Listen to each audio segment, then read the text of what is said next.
Someone once asked me if I had played with trains when I was a kid, and here is my answer. In memory of steam trains. Even with 70 years gone past, it's still hard to believe coal-fired steam trains pass by my house each night and morning,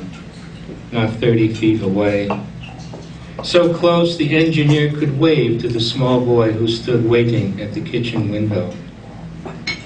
Or that when just a lad, I did ride between the cars on freight trains from town to town, upon the ladders of their gondolas, tank cars and boxcars,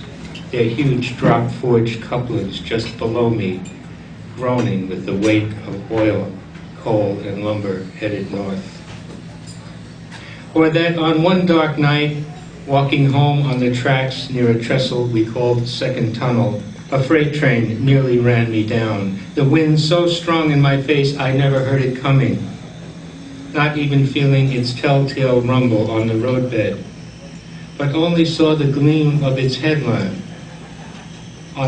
reflected on the well-polished rails ahead of me, and turning round saw the giant engine not 100 feet away behind my back. Jumping to the ties and onto the roadbed, I can still hear the engine cylinders pulsing, still see the steam billowing in clouds of its pistons as it roared on by. On to past the lumber yard, the oil tanks,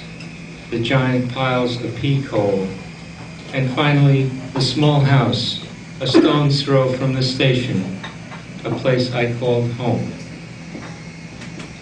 Dare I say you haven't lived enough until you heard 4 dozen freight cars 6 feet above your head with their long, deep, rolling sounds and the clickety-clack of their steel wheels at the joining of the rails, or seen a weathered red caboose